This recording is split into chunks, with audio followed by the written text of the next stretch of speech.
Embattled former United Kingdom advisor to the Special Organised Crime Unit, Dr. Sam Sittlington, has spoken with Nightly News on the issues surrounding the termination of his contract.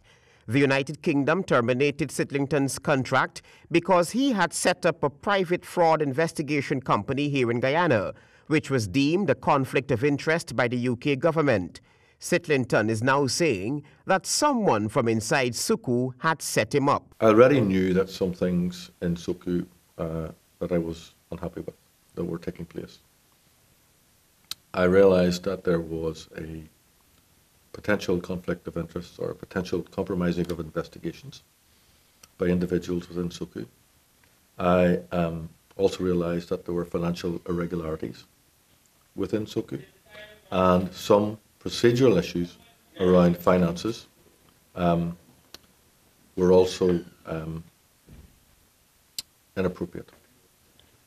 So I made some certain people aware of my thoughts and my advice regarding those issues, and it was recognised then that certain individuals within Socu were not happy with my being there advising.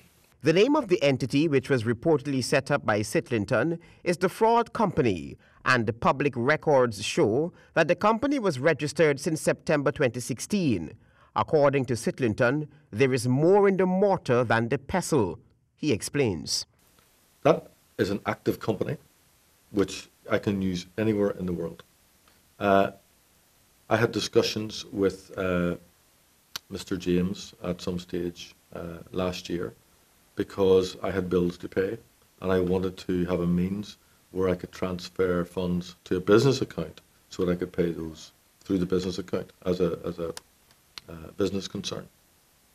So with his advice and using his address as a registered address for the business. Oh, Sydney? Yes, I registered the company in Guyana.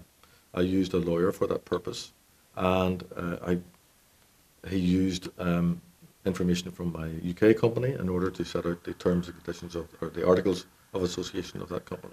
Sittlington is adamant that the revelations that he had registered a private business here was systematically timed to divert attention from the controversy surrounding the Special Organised Crime Unit, where he had uncovered major financial irregularities. The irregularities that you unearthed at Socu, you said financial irregularities and there were potential conflicts of interest.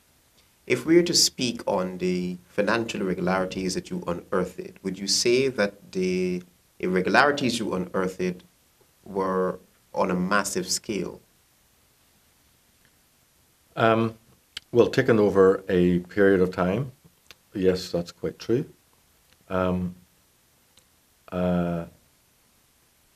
Those irregularities would be difficult to disguise and could be found out if a proper audit was taking place. Would you recommend that an audit be done at the Special Organised Crime Unit? I have recommended that. An audit be done? Yes. Given that this article about you, this information about your company, which you said has been dormant, would you say that you have been set up? Absolutely. Sittlington told Nightly News that he was the one who had discovered that Special Superintendent of Socu forensic analyst Sharona James had allegedly tendered false qualifications. But Sharona James is already on record saying that her qualifications, quote, meet and exceed the requirements for the work she was undertaking at Socu, unquote. I don't believe that she produced any certificates that indicated that she was a chartered accountant. She's not on the list of chartered accountants, which is the global list, which once you obtain your qualifications, you have to do 3 years in practice. You're then added to the list of global chartered accountants. She's not on that list. There are members of Socu who are on that list and who are recognised chartered accountants. So my belief is that she could not produce those certificates, and therefore the CV that she produced for the high-paid forensic analyst job that she got was false. Informed sources have related to Nightly News that Police Commissioner Leslie James has ordered an audit of the Special Organised Crime Unit, and those financial records of the unit have since been handed over. Travis Chase, HGP Nightly News.